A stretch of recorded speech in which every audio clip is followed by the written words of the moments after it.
So, hold on. Thank you. Good afternoon, everyone. The time is 5:30, June 25th, in council chambers for a regular town council meeting. Can I get a roll call, please? You may. Chair Bragdon, Present. Councilor Danforth. Here. Councilor Gould, Here. Councilor Wallen, Here. Councilor Pelletier, Here. Councilor Raymond, Here. and Councilor Runyon. She's Excused. excused. Thank you. Can I have everyone stand and remove their caps for the Pledge of Allegiance?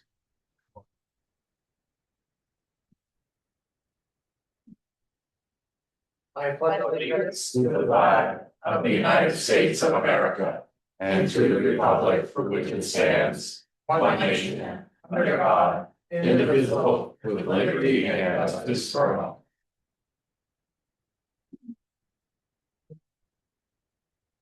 Mr. Manager, is there any adjustments to the agenda last minute? No, sir.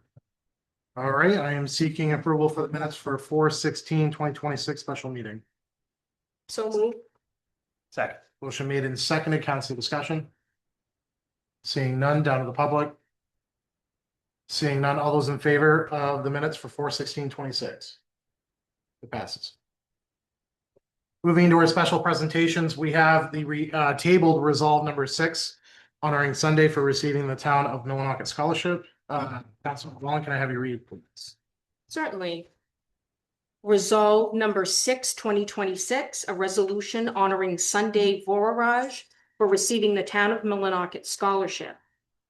Whereas Sunday Voraraj has been selected as a recipient of the Town of Millinocket Scholarship in recognition of his exceptional dedication to community service and his meaningful contributions to the youth and residents of Millinocket.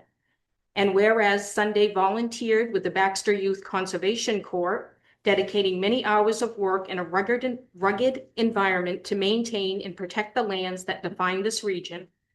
His work with the Baxter YCC shows a strong character of perseverance, adaptability, and collaboration. And whereas Sunday has shown exemplary leadership skills and was selected to participate in the National 4-Star Leadership Program, during this program, he was challenged and encouraged to grow as a leader through the 4 key principles of character, common vision, communication, and caring. He brought those valuable lessons home to Millinocket and has served as president of the National Honor Society and Student Council and as captain of the varsity soccer and tennis teams. And whereas, in addition to his volunteer service and leadership, Sunday has shown a commitment to rural health care through his participation in medical assisting training with Northern Penobscot Tech Region 3. His experience through this rigorous training program has inspired him to pursue a future in the medical field, working in rural communities like Millinocket. And whereas Sunday Voraraj has demonstrated unwavering dedication to the town of Millinocket and emerged as a positive role model and leader within the community, now therefore be it resolved that the Millinocket Town Council, in council assembled on June 25th, 2026, does hereby recognize, honor, and congratulate Sunday Voraraj for his outstanding service to the community and for being awarded the 2026 Town of Millinocket Scholarship in the amount of $1,000. Second. Motion made and seconded. Council discussion. Congratulations. Yes, congratulations.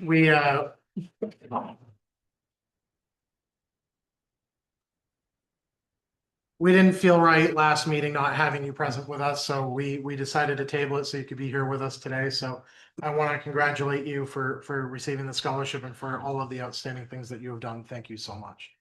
Any other counselors? Yes, go ahead. Yeah, I just want to congratulate Sunday as well.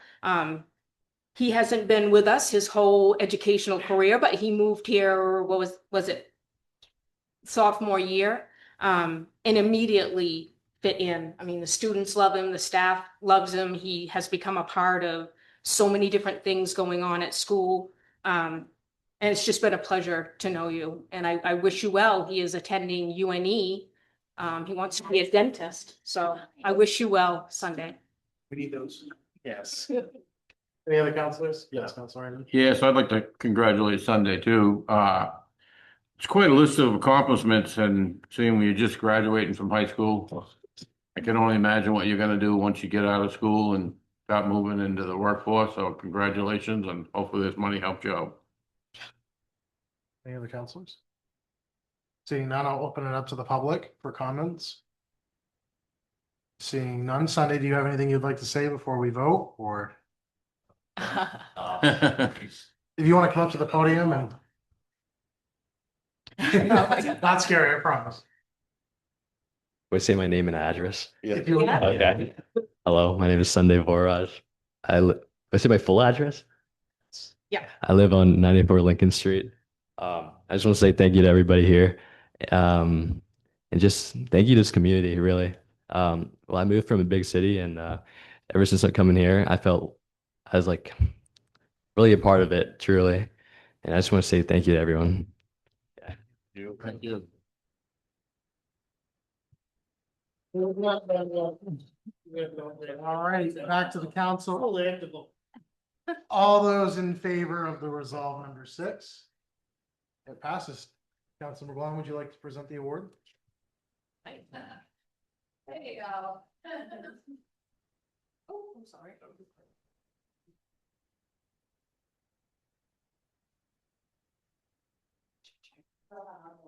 Yeah. Here. It's tea.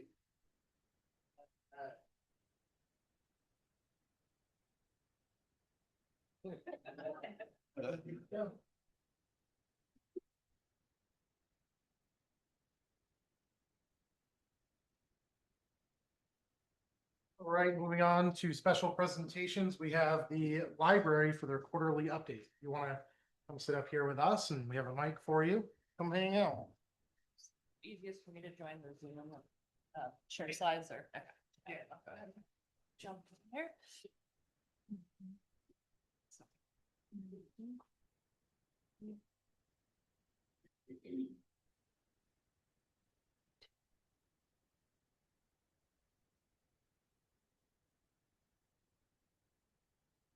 Anybody get a good and quick joke?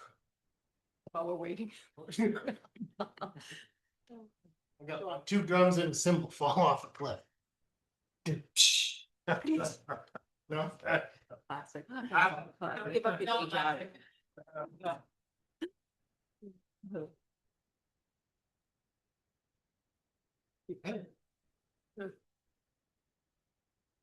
By the way.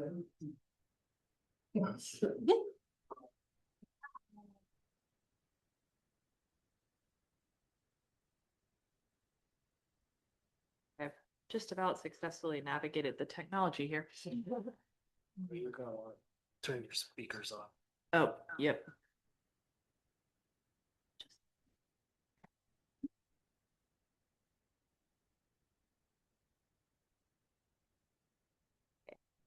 And folks see my slides, okay? I'll put it in slideshow so that they're bigger. That look all right to everybody? All right, cool. Okay, well, I've got the quarterly presentation. I'm Anna Jensen, the library director, for folks who don't know me.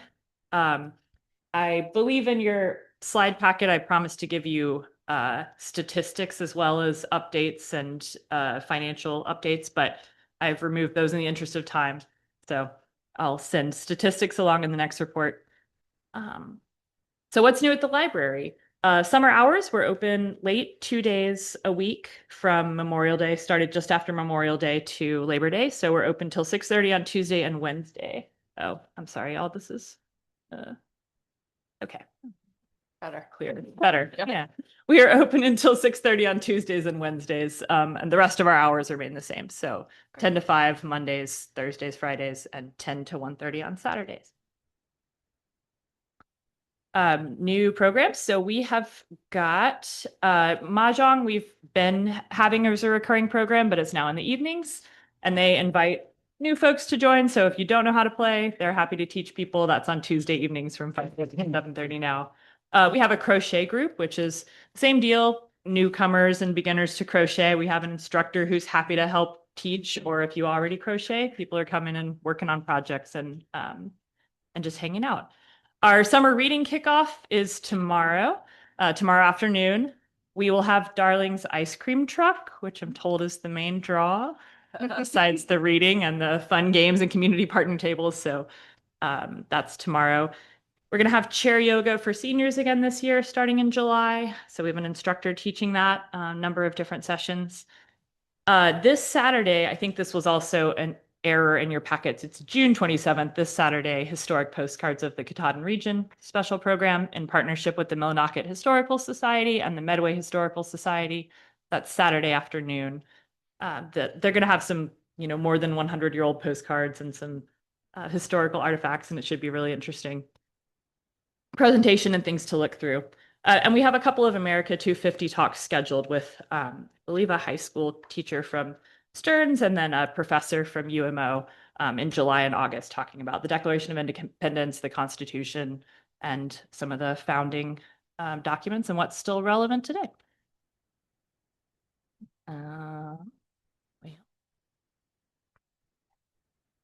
Recurring programs. So we're still doing senior coffee chats. The next one's June 29th on first and third Mondays.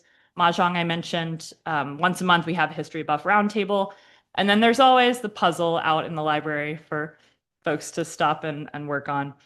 Recent special programs have included the Lake Stewards of Maine coming to give a training about lake monitoring, lake water quality monitoring. And we had local author Chris Davis reading from her book and giving a talk last week.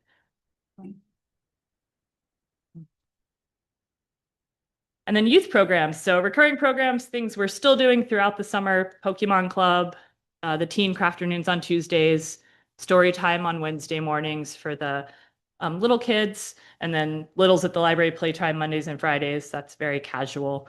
We're adding art afternoons on Thursdays, which is geared towards a slightly younger crowd than the teen crafts. So that'll be starting next Thursday and running through the summer, more for kids like 6 to 11, different crafts every week. And then special events, I mentioned the reading kickoff. There are a whole bunch of fun events planned for the summer for kids in conjunction with summer reading and just apart from that. So we have a bubble party in July, a slime lab. We've got 4-H programs coming in August, and then the end of summer celebration will be August 21st. And we're adding things to that all the time. I think not on here, we now have a dino fossil dig scheduled in July. So keep an eye on the calendar for fun events.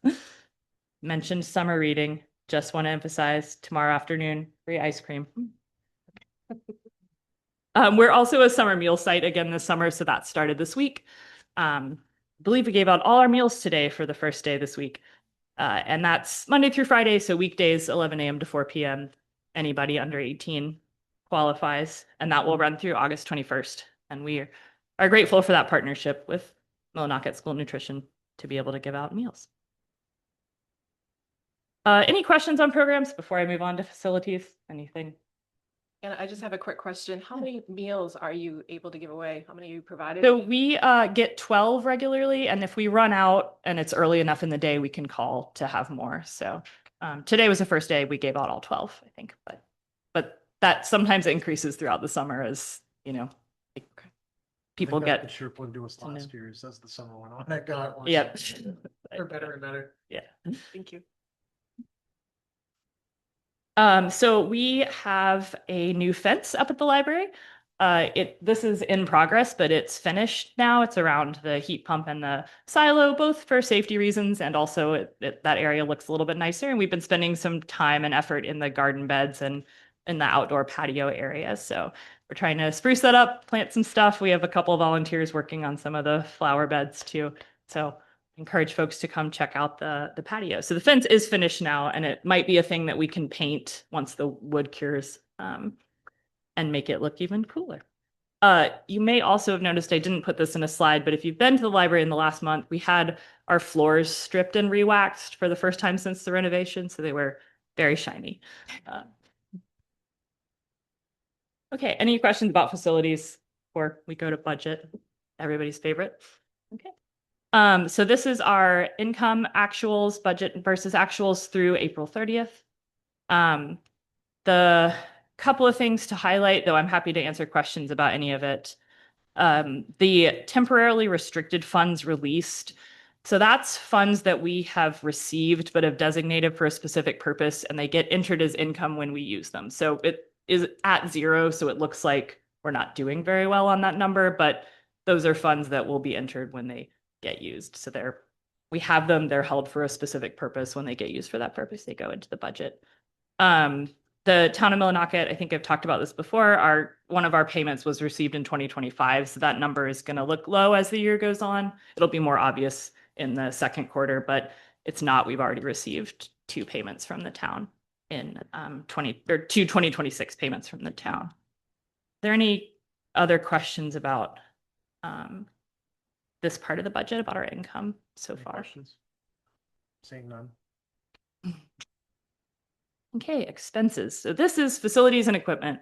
The big standout from this, so as you all look at these numbers, we're a third of the way through the year. April 2026 is when these numbers are from. So if we're at about a third of our budget, we're sort of on track.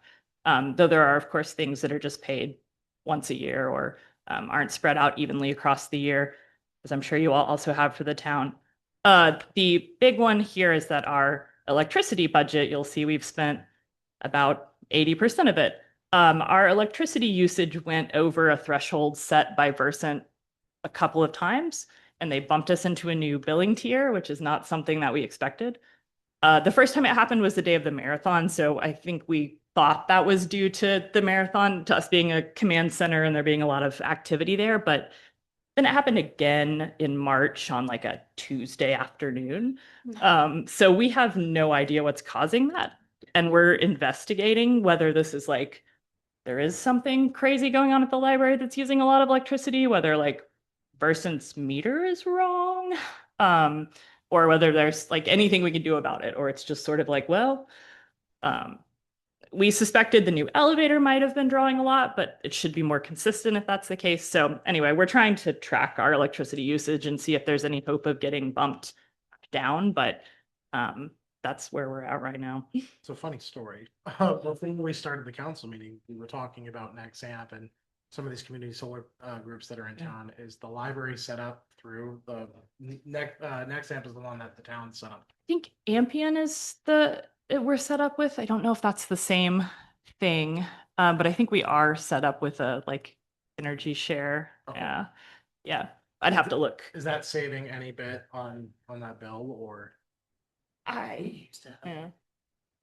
Uh-huh. Okay. Yeah, that may be something to Just food for. mention to our board. Yeah, that might be something to look into in our We're saving future. quite a substantial amount. Okay. Yeah, I think that the numbers I've seen haven't been a ton from what we currently are doing. Yeah. Change company, maybe. What? Change companies. Yeah, that Peter was saying we should the board should look into that. Perfect. Thanks. Anything else on this this slide? Seeing none. And then payroll expenses, nothing wild has happened. The payroll taxes look weird, but that's due to the way that we're entering things in QuickBooks. I think we have to clean up some stuff with our accountants. We're not actually spending way more taxes than we thought we would. So payroll expenses are not unexpected. Collections on track. I don't think there's anything crazy in this slide, but are there any questions about any of the collections or payroll Seeing none. community engagement? Okay. Library administration. So a couple of things on here that I didn't signal this with an arrow, but the asset management fees rent, that's something we pay once a year. It's part of our new market tax credit agreement. And we paid that in May this year. So it'll show up paid all at once in May, that $32,000 for rent. And that's something that will change after the new market tax credit unwind in August. So it'll be different in future years, whatever that looks like. The financial review and filings, that's our 990s and our financial compilation. We're a little bit behind on that. They're being prepared. So that's what we pay for our 990s to be prepared. We have an accounting firm working on those. They're a little behind. They should be finished by July, and we'll share those for 2025 with the town and put them on our website when they're done. Are there any other questions or any questions about any of these numbers? And so then our total expenditures are at $118,500 $49.27 for the year. Again, it's about a third of our budget. We're sort of overall on track. We currently have a net operating revenue, but we budgeted to break even, so we don't expect that to hold the year. Any questions on the final slide? Seeing none. Any other questions? Anything you all would like to know from me that I didn't cover? Mr. Manager, correct me if I'm wrong, but this year we need to start negotiation talks for the contract for the library. That's correct. Okay, just another thing to keep in Yep. mind, as we move further into the year, that's something we should definitely start doing. Sooner rather than later. I'm sure your board is well on top of that, but figured I'd mention it. I'll open it up to the council first, then I'll give it to the public if they have any comments or questions. Yes, go ahead. Yeah, thank you, Mr. Chairman. Thank you, Anna, for the presentation. You have an incredible slate of offerings, menu, things for our community members, and it's just awesome. And I know you don't have on here, but your meeting space, I know your meeting space gets used up all the time, you know, and it's certainly advantageous to our community members and people that need a place to meet. So overall, thank you. Well, Yes. yeah, and a lot of these programs are offered also with the help of community organizations and partners. So it's not something we do alone. Any other councils? We'll open it up to the public. Does the public have any questions or comments? Yes. When you come up, he turned that mic off when he was up there. If you'll just press the button for me. There we go. I don't need a mic. Yeah. We need it for the people on Zoom and the recording. Scott Bouchard, Tucker Pond Road here in town. So just made me think of this when I was reading this earlier. The solar field at the old the old mill site is not, no one has a net metering agreement. If you were able to get a net metering agreement for that solar field, it might help on your power bill. I don't know, it is a little bit to it, but it'd be something for your budget, but it's open to anyone that could get a net metering agreement for it. Yeah, so if you were to look at, and then the only other one I had was if your operating revenue is under 200K, you might be able to do a 990 EZ. And the 990 EZ might be able to save you a little money on your financials. They were just tidbits for you to take note. That's all. And Yeah. great presentation. Thank you. Yeah. Appreciate Thank you. it. Yeah, I think our operating revenue for last year was about the same as 400 and something. I'd have to look, so a little bit over last year. But I will definitely jot down the solar field to look into for a board. Anyone else from the public? Anyone on Zoom, Mr. Manager?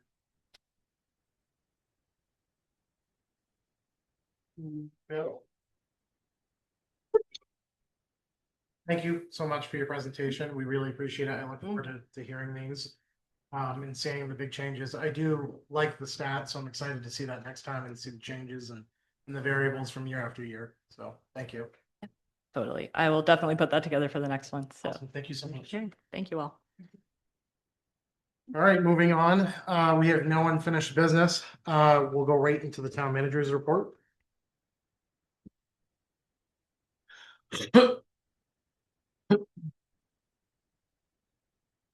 All right. So it's been a while since our monthly managers reports. So I'll dive right in. So we received an update just recently regarding our impending increase on hydrant rentals. The Maine Water Company had dug into that quite a bit, and you know, with the feedback that was received, and they were actually able to drop it pretty substantially. Not, you know, it's still an increase, but from the originally anticipated new rate of $74,114 a month, they are going to drop that to $52,666 a month. Same effective date, April 1, 2027. It does still still include the 3% surcharge. However, you know, that drop alone allows us to decrease our FY27 budget by about $65,000. And looking into the full year of FY 28, it brings us down closer to $630,000 rather than the 900,000 that was expected. It's not great, but it is more palatable.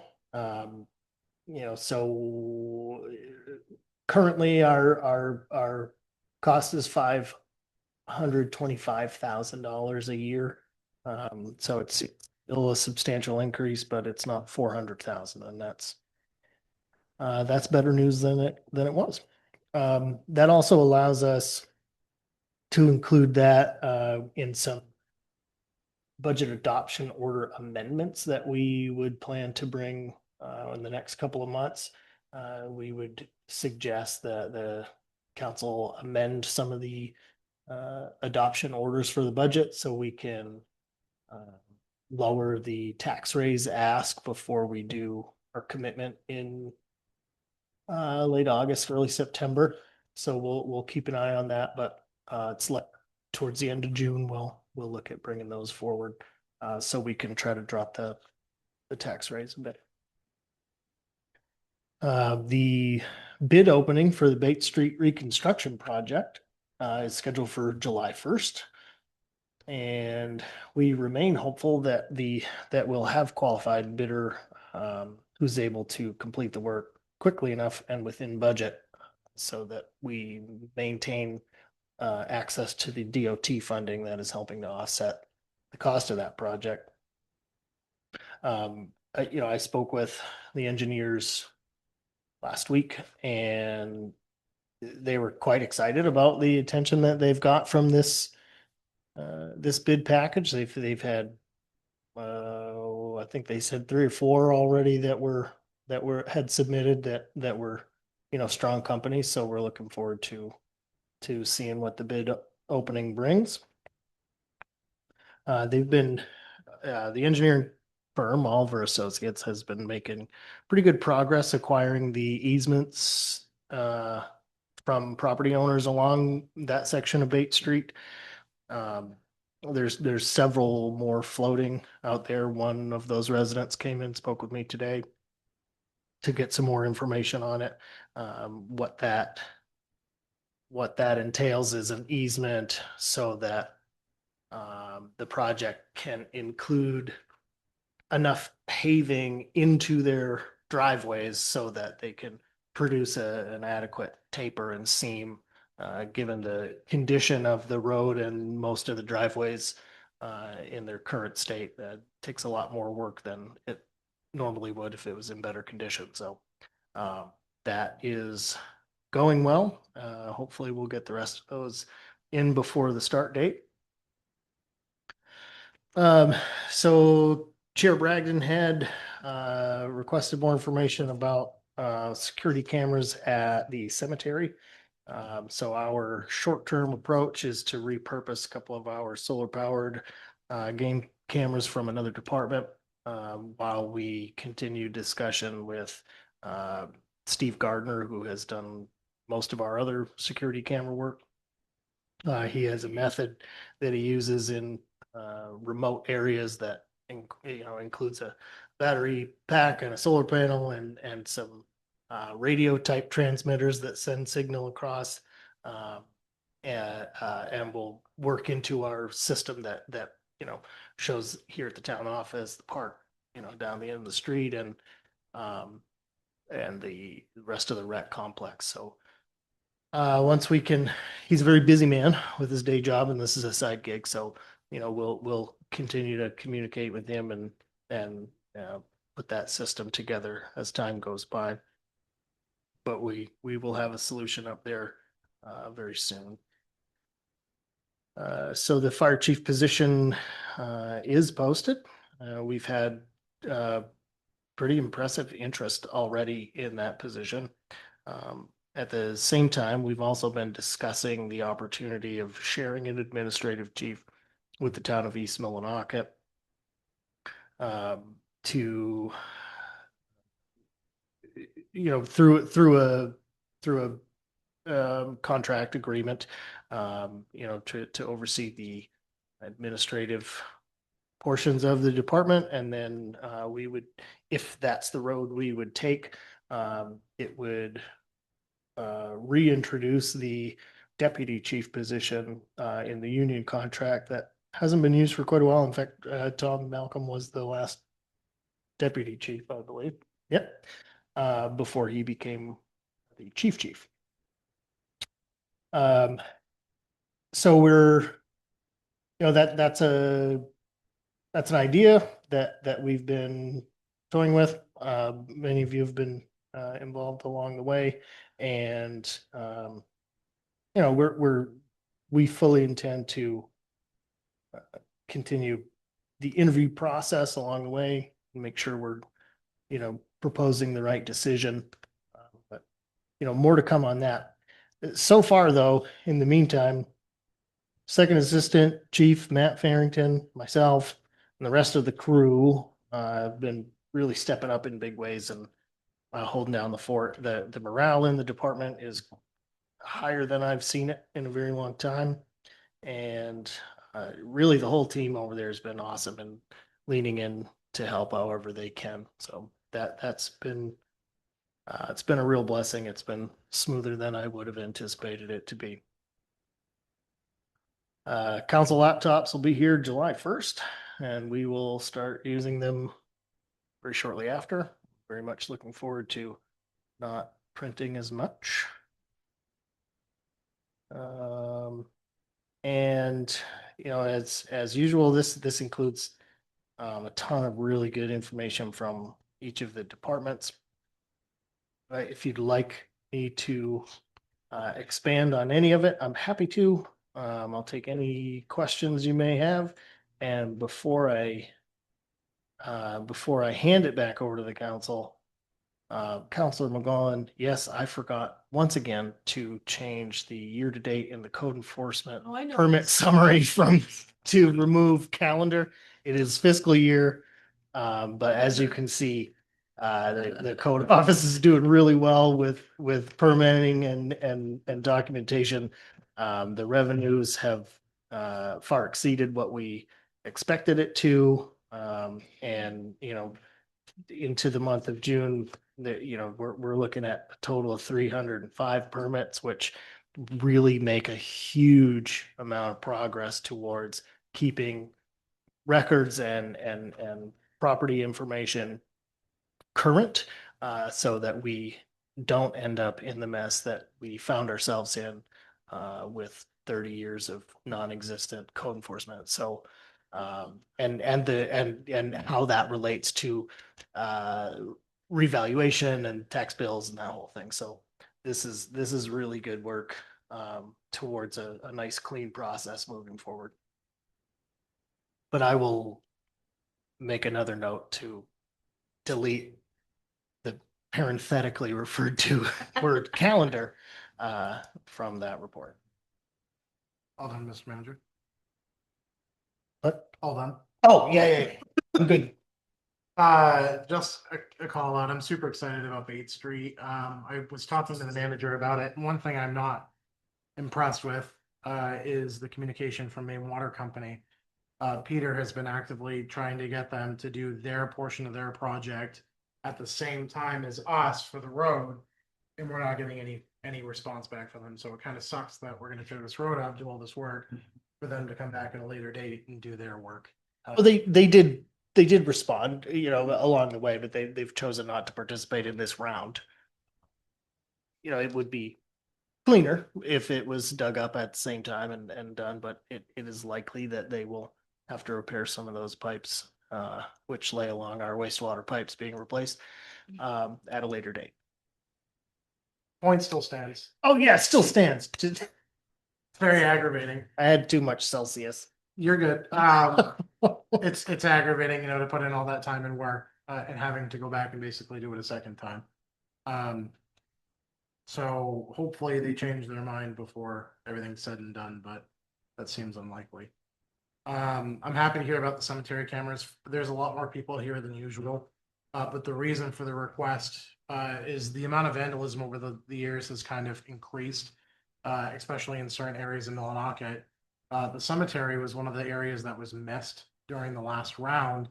And subsequently this spring, somebody took it upon themselves to go into the cemetery before the road set, and did a major amount of damage to the road. That cost us quite a bit of money to repair. And we did not have cameras up there at that point in time, so we were unable to really solidify who had done it to hold them responsible. So I'm happy to see that this is taking place now, so we can hold people accountable that do go into the cemetery and vandalize it. Because tar costs a ton of money. It was upwards of $15,000, if I'm correct, to repair that. Am I right, Brian? Or how much was it? Well, fair enough. 1,500. Okay, I thought there was multiple areas, but thank you. Still money that, comes out of that budget that we shouldn't have to do. The only other question that I have, Mr. Manager, before I open it up to the rest of the council, is we've talked multiple times about the transfer station and making major changes up there. It's been an ask of the council since November. Do we have an ETA on when you're going to start initiating those changes? We do not. Okay. We will hopefully start pretty soon. I'll talk more with Brian about it and see what we can get moving on sooner than later. It admittedly has taken a backseat to many things that pop up that need attention and are time consuming. So yes, I hear that loud and clear, and we will do our best. Perfect, thank you. Anyone else from the council? Yes, go ahead, Councilor. Yeah, on the hydrants, all good news. $257,000 change, and it is a good change. Fire chief position, as we've kind of talked on emails and stuff, I'm glad to see there's a lot of applicants. And I would prefer to have our own fire chief, but if we gotta do a shared one, then we'll have to think about that, and that's something that Peter will be dealing with. But nice to see the applicants coming in on that. Public Works crew, I just look at it, they're doing great work. And I don't think they get enough credit, because every time I see them, they've got something going on. Up in Highland Avenue, they've been getting that all fixed up since they've tarred. They're fixing the tree belts up there, which I'd like to see them change the name of that from tree belt to get the tree off in it, because that's what's doing a lot of damage to our sidewalk. But just all good work. I can't commend them enough on that. The cemetery, looking good.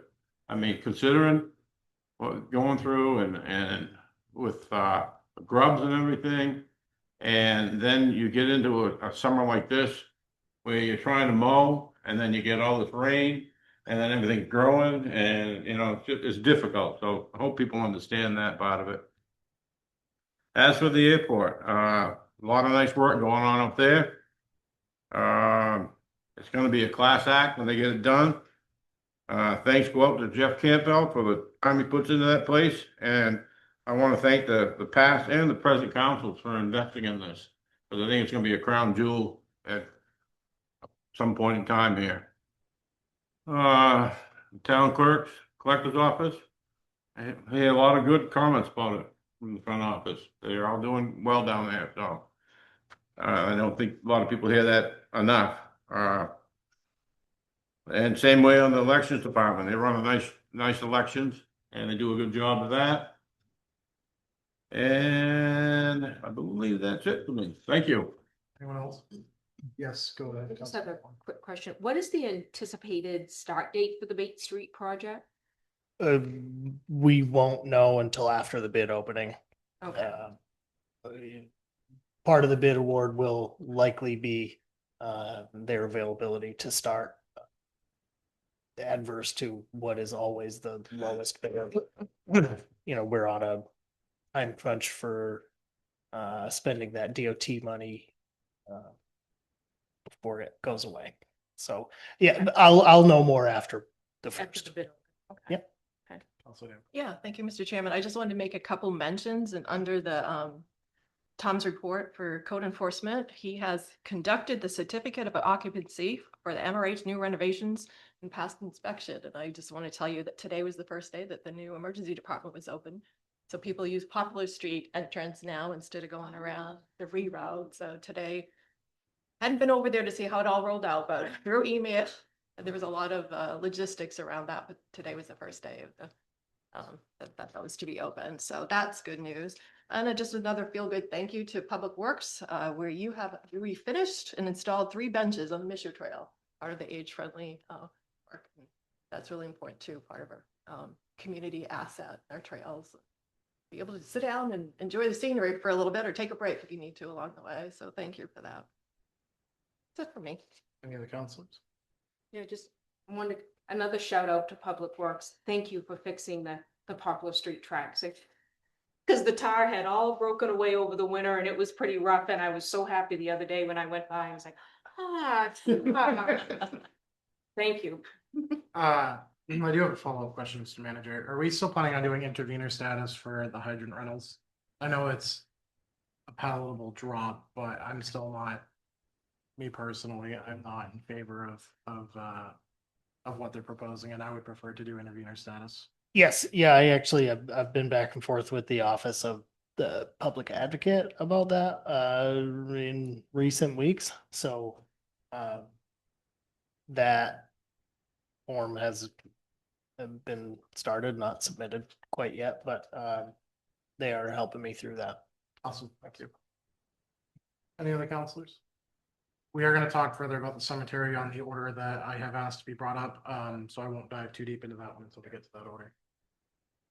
Anyone from the public have anything on the manager's report? Yes, Jeff.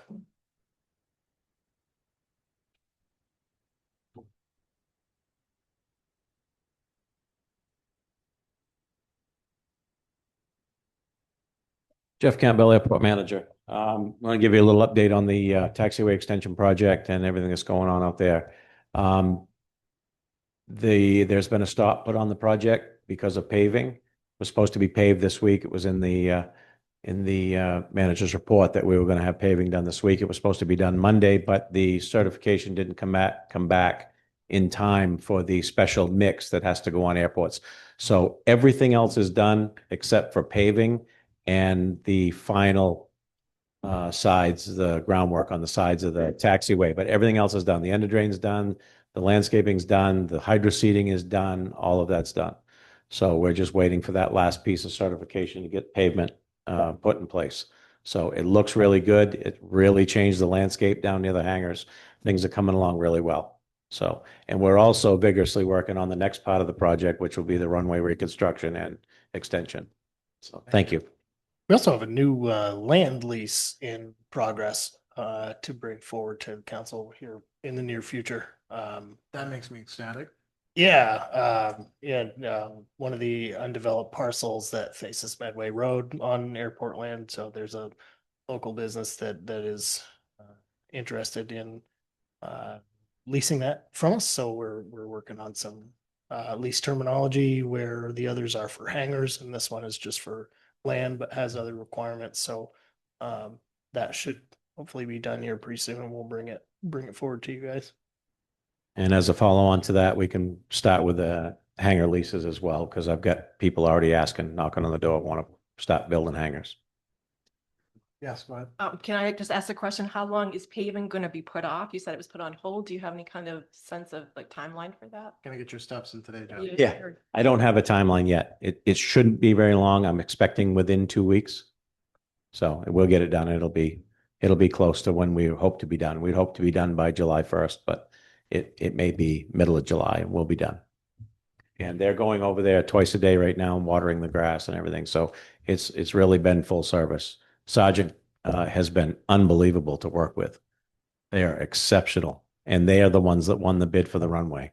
So I look forward to that. So can I just follow up? Does it put any of your other operations on hold? It does not. Okay. Everything's fine. Nope, this is an extension and it's off the operating area that's currently in use. So it does not affect airport operations at this point.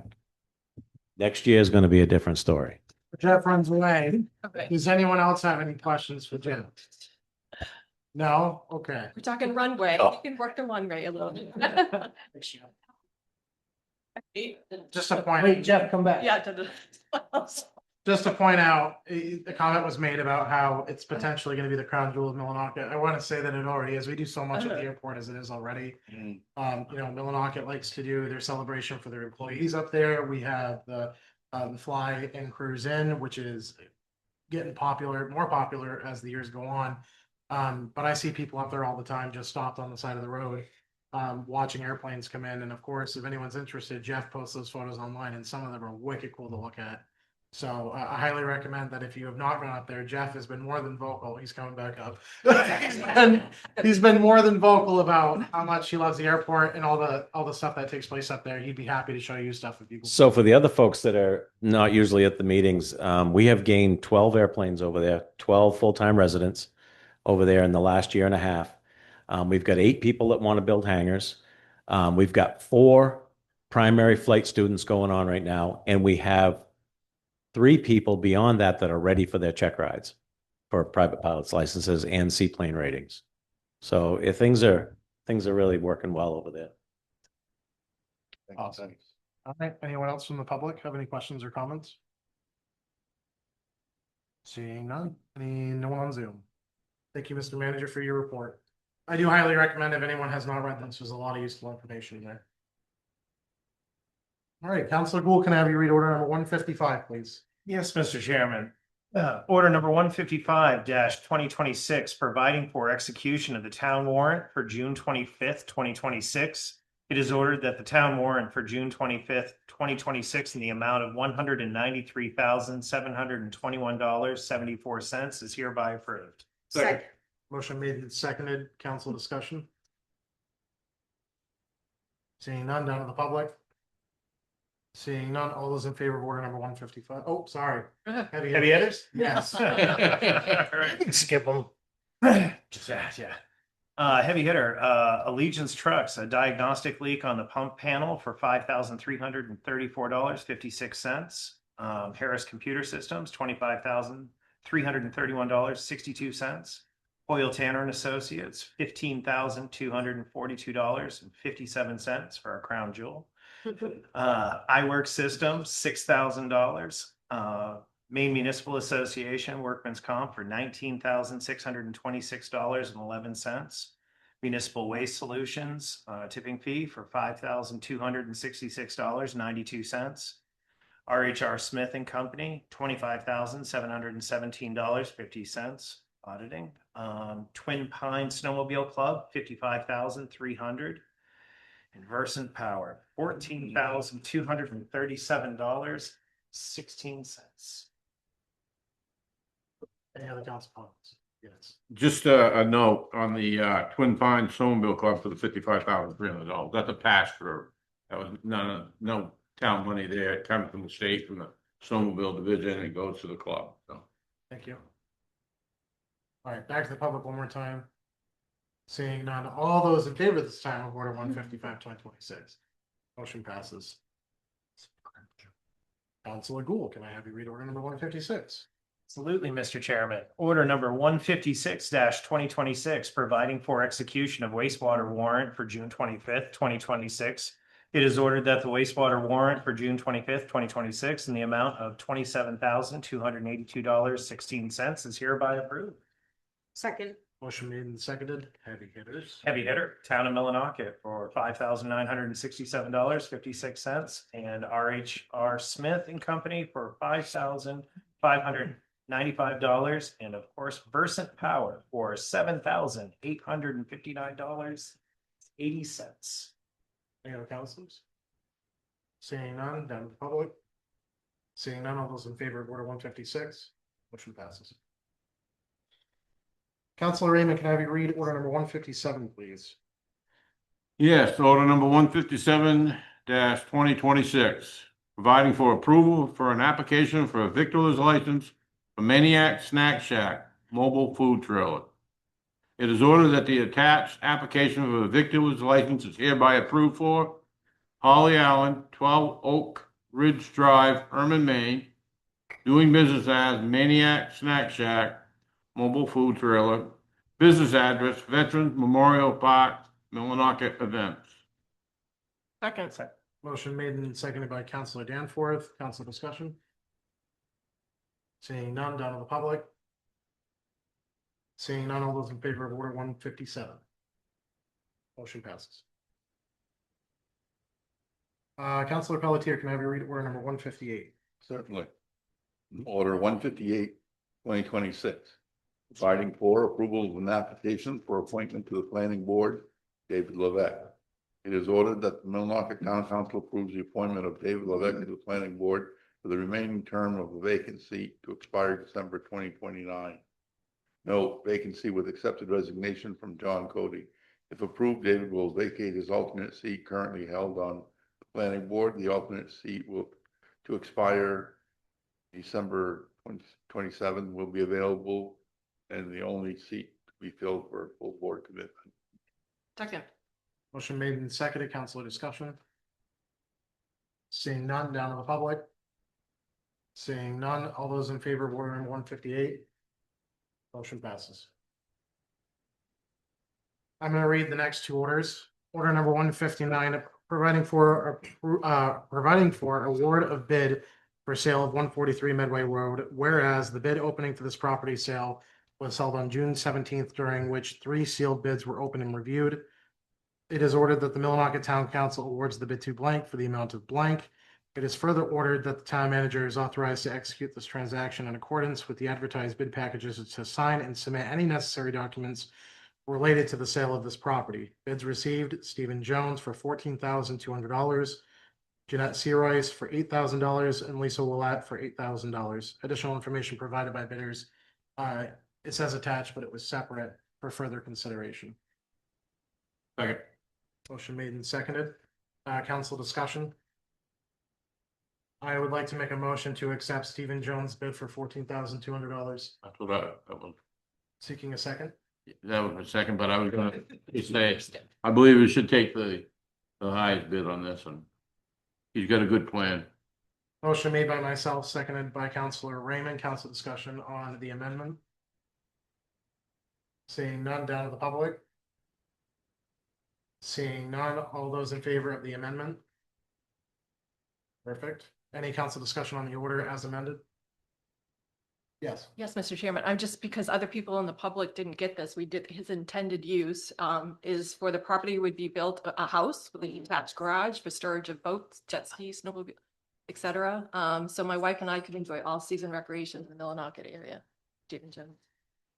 Thank you. Anyone else in council? Seeing none, down to the public. Seeing none, all those in favor of order number 159 as amended? Motion passes. All right, order number 160, providing for additional funding for cemetery maintenance. It is ordered that the Millinocket Town Council authorizes that blank be transferred from the unassigned fund balance by the treasurer to the appropriate budget lines within the cemetery expense budget for additional equipment and payroll related expenses. Note, current unaudited unassigned fund balance total is $3,017,902.16. Second. Motion made and seconded. I'm going to talk about this order because I asked for it to be brought for council discussion. Continuing to hear reports on the cemetery, I am happy with the way it's going, don't get me wrong.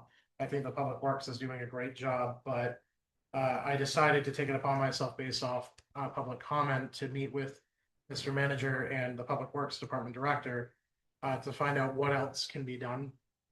And it came down to 5 issues that hopefully we can solve within the next 2 years. My thought process is if we put money into 3 of those issues this year, it will help alleviate the problems that we had with Memorial Day for next year, as well as potentially alleviate some pressure next summer. So those issues are, the mower is at the end of its life. It has 3,000 hours on it, a little over. And the life expectancy on those machines is 8 to 10 years. It's 7 years old. So, and it's already having problems. So realistically, we're going to need to replace that within the next year or 2. The buggy up there that we talked about during the budget season that carries all of the equipment, wasn't stressed at how bad of a condition this machine is in, but it's in really rough shape. It's been jerry-rigged basically since 1998 to work. And it's well past its life expectancy, and they do use that for hauling around the equipment across the cemetery. The other big issue is anybody who's driven past the cemetery or around it, it's built on a sand. And part of that issue, it creates a massive nesting ground for grubs and insects, which is obviously attacking the cemetery. And it's 30 acres, right? It's not like our neighbors that have 9 acres or 4 acres. We have 30 acres of cemetery that we have to maintain. And you can't manage all that in one day, let alone a week. It's already hard enough. So we sat and came up with some creative ideas. We bounced a couple of ideas back and forth when it comes to mowing and to how to improve lawn care. We did come to the conclusion, based off suggestions that the public works director gave me, is the grass needs to grow a little bit longer in order to bring back the health, to prevent burning, as well as, create stronger roots, which is why the grass up there has been a little bit longer than it has in years prior. There was some major misses a few years ago with treatment, and grub treatment and regular treatment, which caused some issues for the years after that we're still kind of recovering from. So the recommendation to solve that problem was to do a second round of fertilizer this year, that will help strengthen the grass potentially for next Memorial Day. It really does need it. There are some patchy areas up there. I took a ride by last night. I don't think it's in as bad a shape as it's being made out to be, but it does need some care. So I think an extra round of fertilizer will help strengthen the grass. As it comes to mowing and the repeated issues that we hear up there, there's two issues with this. One is if you mow it too fast, you burn the grass, and then it looks absolutely terrible. And we have people going up there with their own mowers and mowing, after we're trying to grow the grass a little bit longer to fix it, and people are going up there with their own mowers and attacking the areas that their loved ones are at when they're contradicting everything that we're working on. To solve the issues for Memorial Day, 4th of July, and other areas of concern that we have lots of people in the cemetery, we looked at 3 potential options. One was hiring an outside company to mow 15 acres, which was pretty expensive. We looked at hiring additional staff, which after payroll, benefits, and everything included, it didn't make sense, and it was also extremely expensive. So the other option was provide overtime, which the manager and the public works director are looking into for the remainder of this year and for next year to see if that will help alleviate. And it's a major cost savings versus going out and hiring another company or even hiring additional staff.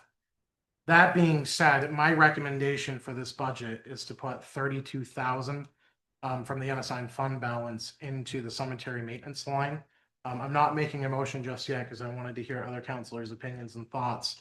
But that is the thought process behind it. I'm happy to break it down if you guys want where that number came from. I do. Yes, I do. Okay, so approximately $13,000 is for the fertilizer, $18,000 for a new buggy, and then for a diesel mower, we feel like we can get by with the one we have now until next year. God forbid anything happen, but if we do get a new mower next year, that will give us a little bit of play. So the buggy definitely needs to be repaired, and that was approximately 18,000, and then the fertilizer treatment is approximately 13,000, which is about $32,000. Yes. Yeah, I have a follow-up question. So do we already have in the budget the overtime that would be needed available for our staff? I do not believe so. Yes, so it's not within the cemetery budget. However, the overtime would be offered for the public works crew members. We continually have to budget for overtime use during the winter season for snowstorms and that sort of thing. We have seen less of that used in recent years, significantly.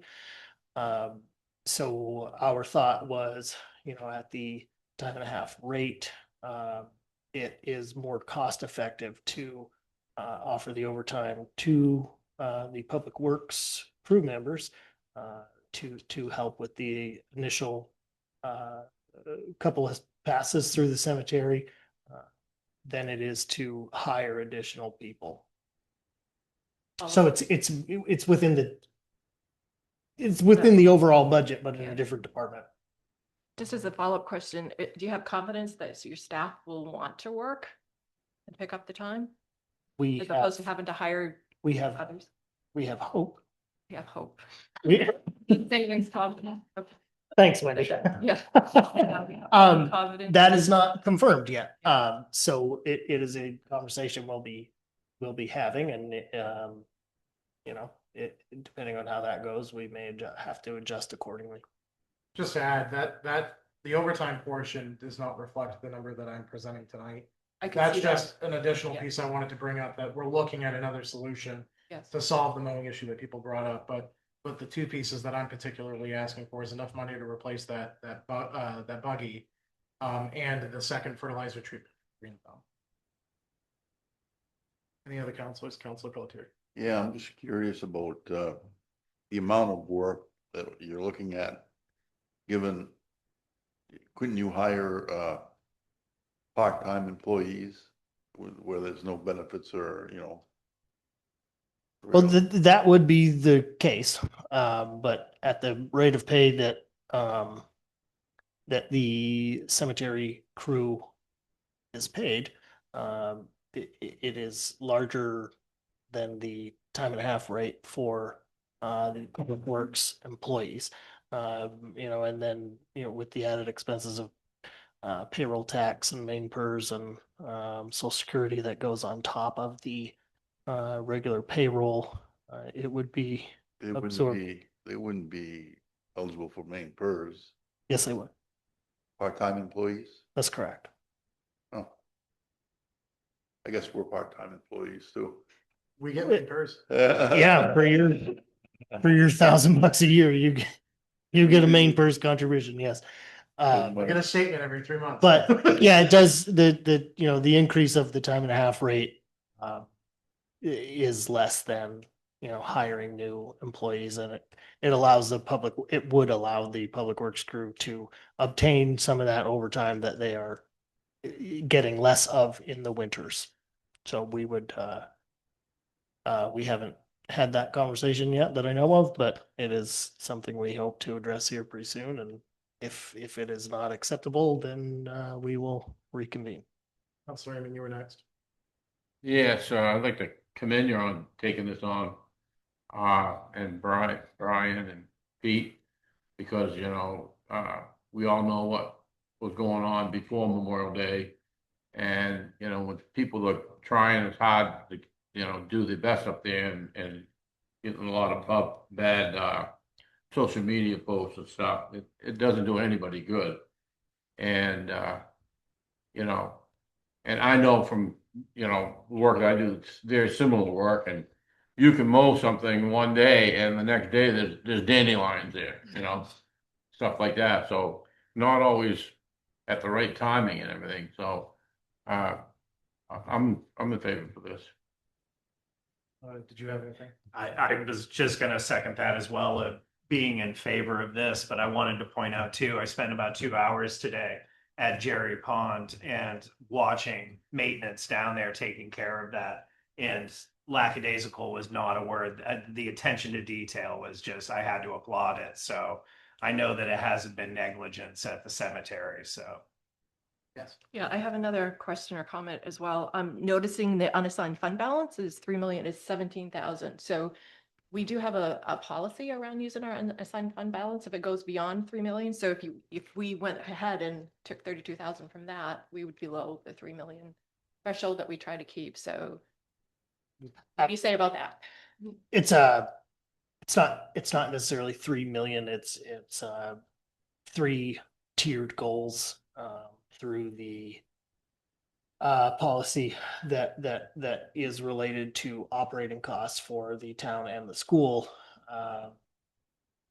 And so this operating costs at 30, 60, and 90 days. So we have to have that much cash on hand to cover those expenses. I don't remember off the top of my head what those goals are for FY 26. However, I believe it was north of 2.8 for the goal in that. And this total does include the deduction for the use of unassigned funds in the FY 27 budget. So this has already been reduced by the $575,000. So, I don't have a major concern about this amount and how it would affect.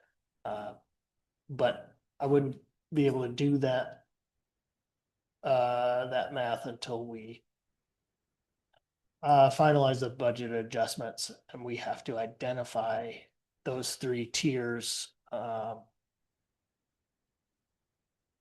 the time when we commit taxes in September. But I think this would be safe, but I don't think it would allow for a whole lot of safe use of those funds throughout the year, depending on where those goals fall. I'm glad you actually brought that up. I missed that piece. Yeah. 'Cause one of the things that was mentioned on social media from a prior counselor and town manager is that there's plenty of money in this unassigned fund balance. And apparently the thought process is we can just use that 3 million nilly. When in reality, this is an emergency fund that's meant for the town to operate on in case of emergencies. There was a one time that we basically had none, and that was well before my time on the council. That it took forever to build that back up, and by no means do I aim to diminish that. I think it's very important to have it, but I also think it's important to listen to our constituents and the people who voted for us when it comes to areas such as this one, which is where this came from. So I'm going to make a motion that I'm actually going to open it up to the public first before I put in a number. It's on now. No, you're good. It's already on. You're gonna shut it up. Okay, Yes. Sandra Sullivan, 104 Sunset Drive, and I disagree with all of you. I have one lawnmower at my house, which is a postage stamp size lot. They have one lawnmower to do that entire cemetery. That's unreasonable. I was hoping to hear you were going to get at least two. I started complaining to Brian. I complained to you and I complained to you. I went up there and the grass was this tall. Now, that's not allowing the grass to grow a little longer because Green Thumb suggested that was a way to make roots. That is because the grass was never mowed. People are up there with their own lawnmowers because the cemetery looked horrible. There's no other way to put it. And so we have money to buy a street sweeper that's been by my house 400 times. It has. You could eat off my street. And so why can't we have enough equipment and enough personnel to keep it looking decent? To respond, I did bring up your concerns during that meeting that we had with the Public Works Director. And the response I got was another mower was not needed based off the rotation that they have. However, my suggestion is if we buy a new mower next year and we can make use of that mower and the one we're about to replace, we would have that option before the end of its life. There was a comment made from the Public Works Director, and correct me if I'm wrong, but they do have a backup mower that's used for other areas of the town that they do use for emergencies up there. Again, my recommendation is that when we do buy a new mower, we'll have three. One that is close to the end of its life, but we'll still be able to use it. So I did bring your concern up, and there were comments made, and we did come up with a suggestion for it. Any other public comment? Yes. I did look up the information I had sent you back in April, as we were getting closer to the end of the budget process. So at the levels that our budget and the school's budget were passed, now we know that ours will decrease a little bit, which would increase these target goals. But the 60-day target goal would remain at 2.95 for the unassigned fund balance. So yeah, we are getting pretty close. That will change slightly, but Jane's onto something. However, this wouldn't be any sort of extreme. Any other public comment? Seeing none, back in council. Any final comments before I make my motion? Seeing none, I make a motion that we change the blank line to $32,000 from the UFB. Second it. Motion made and seconded. Council discussion on the amendment. Seeing none, down to the public. Seeing none, all those in favor of the amendment? Motion passes. Any council comments on order number 160 as amended? Seeing none, down to the public. Seeing none, all those in favor of order number 160 as amended? Motion passes. You. Councilor Danforth, can I have you read order number 161, please? As long as you promise I don't have to read the whole thing. Order number 161-2026, providing for approval of $656,595 in general obligation bond to finance indoor air quality improvements at Granite Street Elementary School. It is ordered that the Millinocket Town Council and council assembled on June 25th, 2026 does hereby approve $656,595 in general obligation bonds to finance indoor air quality improvements at Granite Street Elementary School as follows. Motion remove the reading. Second. Motion made and seconded. All those in favor of moving the reading? Passes. Council discussion on order number 161. I think I would just ask Counselor McLaughlin to explain a little bit about it. I think you know most about this. I saw our email response. Yeah, I mean, I could just say what I said in the email, was Yeah. that the school received a grant. They had applied for a grant for this work. And they received, correct me if I'm wrong, Dawn, if I say something wrong. And they, it was all forgiven except for this $656,000. That's the only part that they have to borrow in order to get that grant. And they did come, Mr. Federico did come and do a presentation to us. I can't remember when it was, April or May. We gave the go-ahead for that. And so I know some people have brought up the question of, why are we putting this money into the building? What if the school closes, or, nobody knows the future, but whether this school stays open for years or it closes, it's still an asset of the town. And that this work has to be done to maintain and operate that boiler. That it's 50 years old. So it's got to be done one way or the other, and do it now while you're getting most of it for free. So It was approximately 2.1 million, correct? yeah, Was the portion we received. was it 2.1? 2 points. So if I can speak to this for just a moment, she's really close. 2 point something. So the first forgivable bond that it's kind of a grant, kind of a borrowing thing, that was for $2 million. All but 600,000 of that is forgivable off the top. So there is a $600,000 debt there. The total project is $2,656,595. So they had access to the 2 million to get it started. But this was the additional funding on top of that. They will only be paying back the roughly, a little over $1.2 million with the 600,000 pieces combined. But this is the remainder of the funds for the entire project, of which the contract is signed, and the initial payment of 800,000, and then their payment schedule is roughly 530,000 per month until the closeout in October. So if we're able to start this process for them now, then we can get ahead of that and know if when we're writing a $200,000 or $300,000 check come the end of come to be early October, we would know if we're getting that money back come November when the bond bank issues those checks.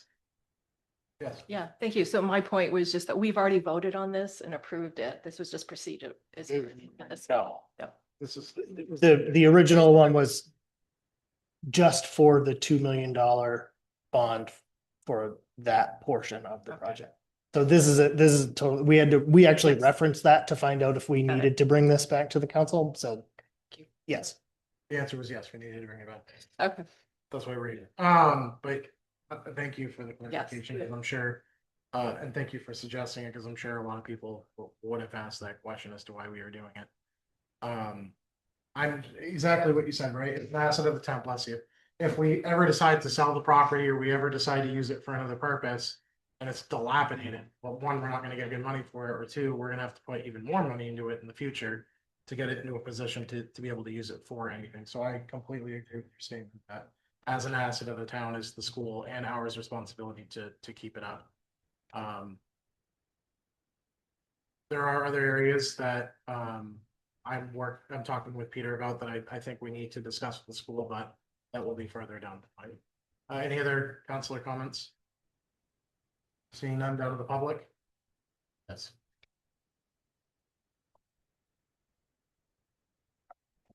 Still got the same comment I had before. Tom Malcolm, 73 School Street. What happens if we realize finally that we need to close that school? I mean, we're running 2 schools for 400 some kids. This needs to be addressed. What happens if we do that and it's not a school anymore? I asked that question before. I still didn't get an answer whether we would automatically have to pay that money now or if it would continue to make payments on it. And nobody seemed to know. Did Dr. Lane? Do we know? Follow up with us? She was going to, but I've never heard a word. I didn't know whether you had heard. I had not. Peter might have. So I had talked to the bond bank about that and we would be good. Okay, thank We'd be you. okay. Very good. Anyone else from the public before I bring it back to the council? Seeing none, Councilor Raymond, did you have something? Thank you. That was my concern too, and I'd raised that in an email to the council. Because I've seen where back when the Stearns High School was shut down, we had just invested quite a bit of money into an elevator. And then shortly thereafter, we shut that school down. So we were putting in an elevator for the new tenants, and it was kind of a nice gesture, but if we're looking to save some money, and I don't know what the plan is, but I know we asked the superintendent to look into that. And like Tom said, we're getting smaller and that's why I don't know.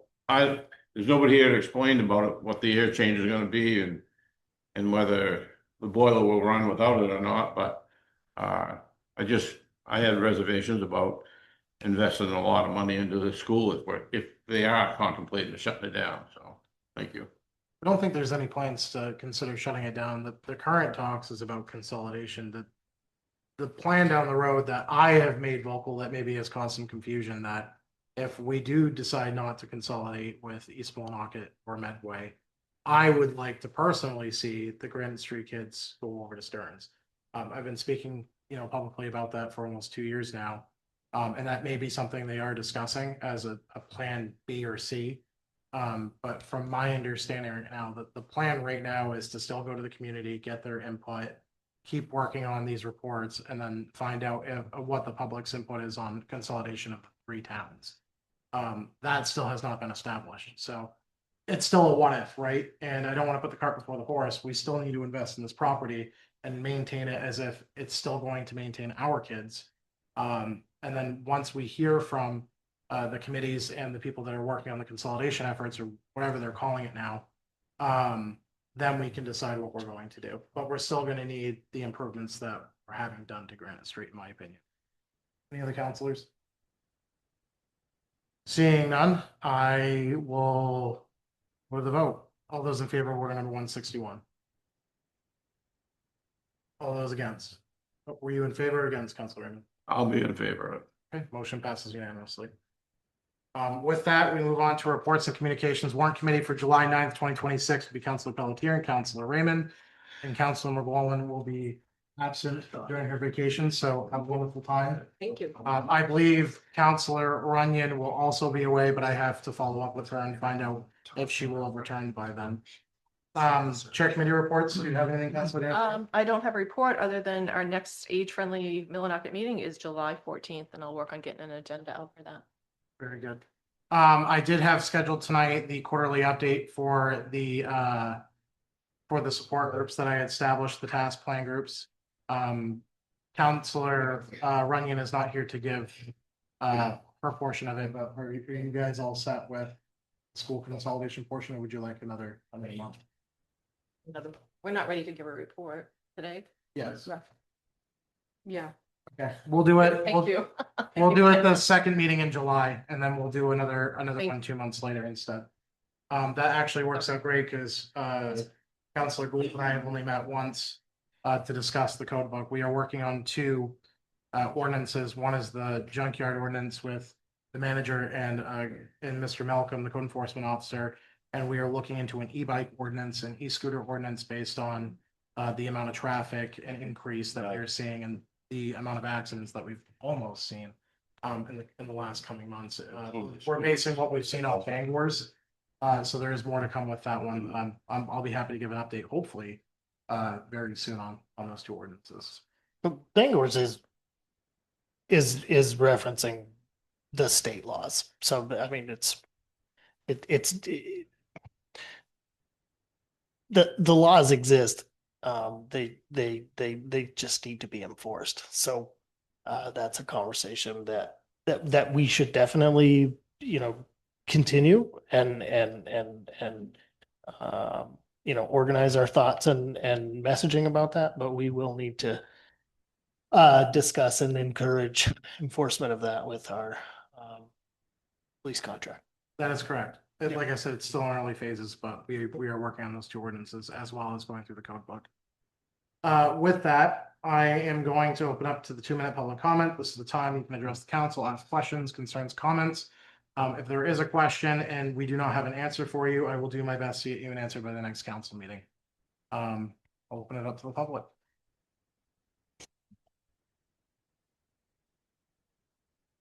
My name is Wendy Serio. My address is, I'm not loud enough without it. Gotta have these ones. Address is 1 Grand Avenue, and I'm here to present the Citizens Initiative letter opposing the Acadian Timber Housing Project, which hopefully you all got email copies of. But for the rest of you in the world, I will read. To the Town Council, Planning Board, and relevant local officials.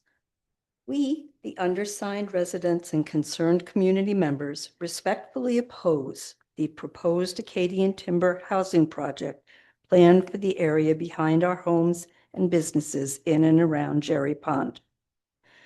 The proposed development would place a substantial project directly behind established homes, businesses, and recreational trails, fundamentally changing the character of the neighborhood without adequate regard for the people most affected. Building so close to existing properties would reduce privacy, increase noise and traffic, and disrupt residents' quiet enjoyment of their homes and land.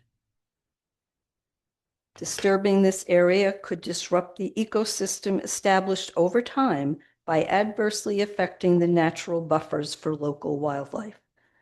Removing or disturbing this area would not only disrupt the ecosystem, but also reduce the open space that provides a safe, accessible place for community members to walk, run, bike, snowshoe, and enjoy the outdoors, winter, spring, summer, and fall. A proposal with this level of impact should not move forward without full transparency, timely notice, and meaningful public participation.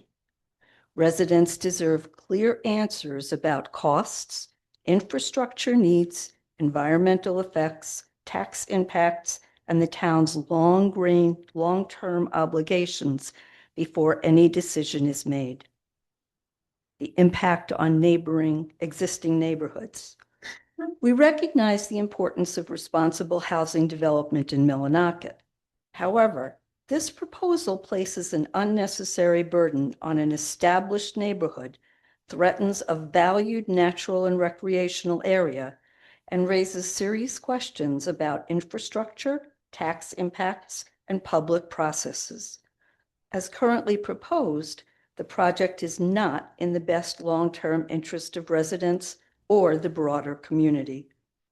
If additional housing is needed, the town should first evaluate locations better suited for growth, areas where development would have less direct impact on existing residents and community resources. Environmental and recreational concerns. Just you're already past your 2 minutes, if you wouldn't mind just wrapping it up. Okay, well, the first three things that I pointed out were shortened versions of what the petition says. But the bottom line is we would like to have all of that land. We'd like the zoning to be looked at because we're not comfortable with what the impacts are. And we don't feel like people have done enough to look at the long-term impact of moving trails or moving houses into where there's already trails. You know, are they going to have to go all the way around that?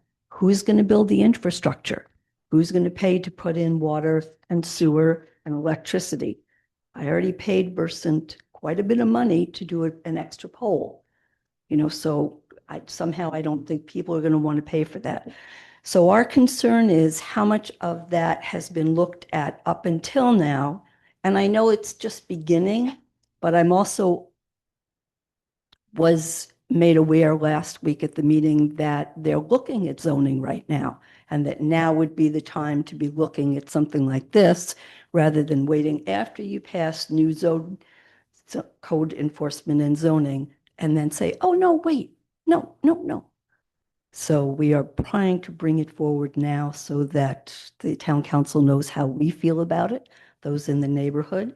We were willing to go around with the petition, but Diana said, no, we can't do that anymore. To be clear, the reason I get what you're saying, that not that you can't do a petition, but there's been no formal action taken. The council's not voted on anything. To my understanding, the planning board hasn't voted on anything. The only thing that's been done is Acadia Timber's been working on this for close to a year, if not more. And they've had 4 very public meetings where they've begged and pleaded for the public to go talk to them. We had one here that they presented to the council, and I think we had 4 people show up. They've been very vocal about what they want to do, but we as a council have not taken any action. And frankly, we're not going to until the planning board has made whatever decision that they decide to do. But they haven't even finished what they're doing with the planning board yet.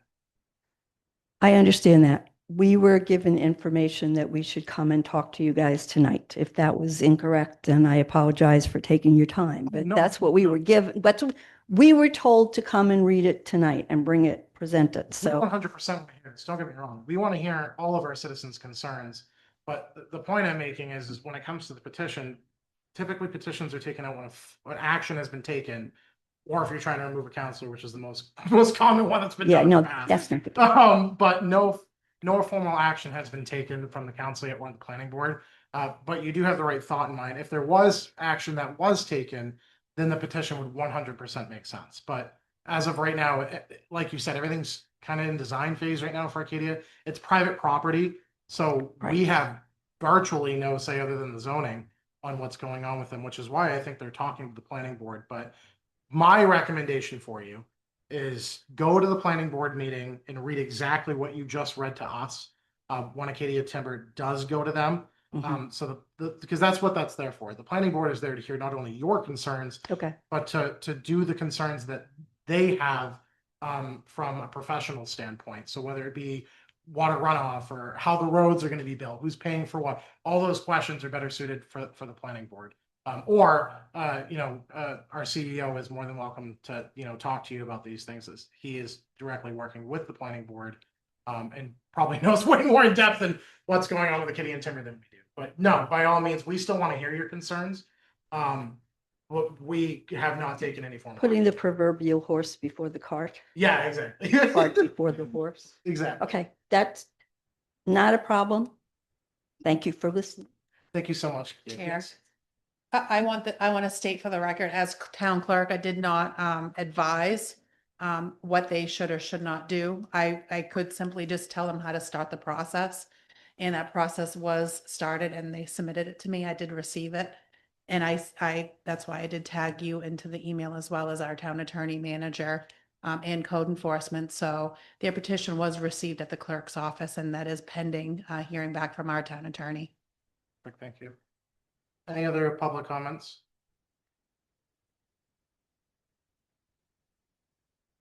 Scott Bouchard, Tucker Pond Road again. I completely disagree with what was just stated.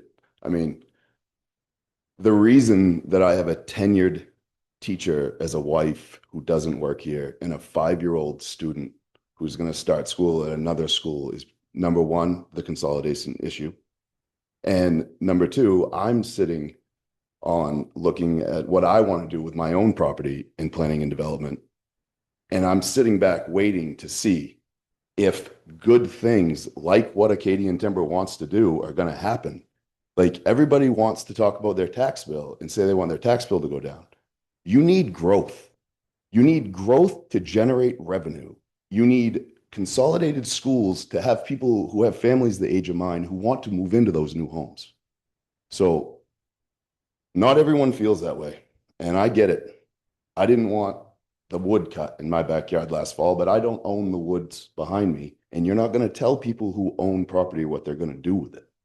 So not everyone feels that way. It takes growth. You have to have more taxpayers to lower your tax bill.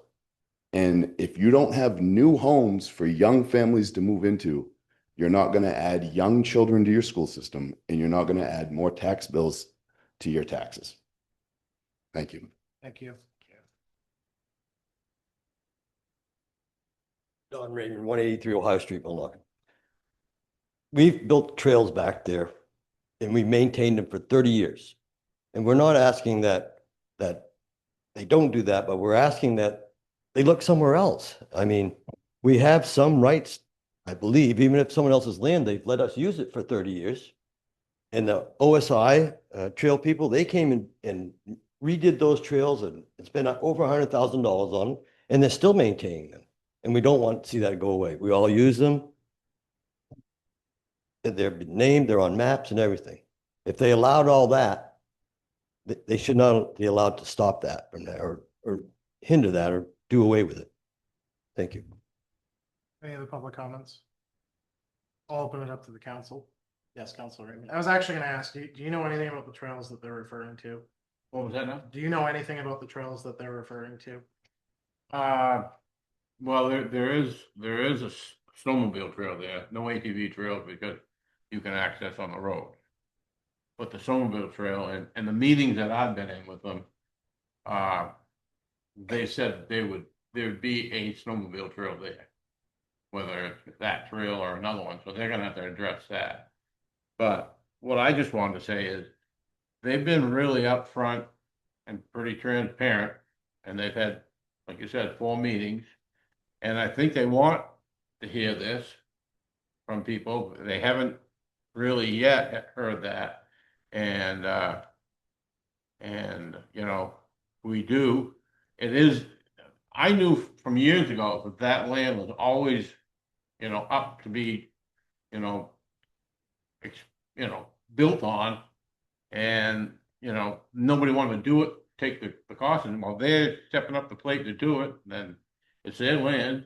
And I understand, you know, some people that border that wooded area expected that to probably be ever free there. But, you know, when the landowner decides they want to do something, then that's up to them. But I would say, highly say, attend the meetings and talk to them and explain what you're talking about, because I just, that's all I can say, really. Thank you. Any other counselors? To add, I was vocal when they came and met with us, and I asked them several questions that they could not answer. One was, the runoff water. I was very concerned with the presentation they gave us, as there was runoff water that they had brought up. And they also brought up that there was quite a bit of wetlands in the area, and I had serious concerns with the wetlands. So there are still some questions that I have unanswered that I'm still very on the board about. I'm not for it. I'm not against it. Make that clear.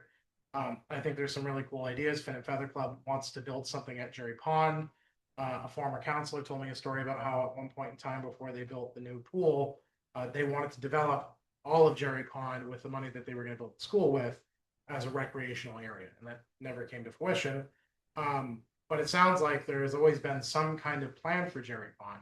It's just in the area around it. It's just a matter of what was it ever going to be. So I'm curious to see what questions Acadian Timber gets. I'm curious to see what responses they get, including the questions that I've asked them and have yet to get answers to. And then, of course, other counselors have asked questions of them that they have not received either. But all of these comments and concerns should be directed to the planning board and should 100% be directed to Acadian Timber where it's their property. They've asked for this several times that I know of, including, I think, online. So absolutely present these ideas to them and your concerns, and I'm sure they'll have answers. And if they don't, I'm hopeful that they will get you a response. With that, I will seek a motion to adjourn. So moved. Second. Motion made by Councilor Vaughn, seconded by Councilor Danforth. All those in favor of adjourning? We are adjourned. Thank you.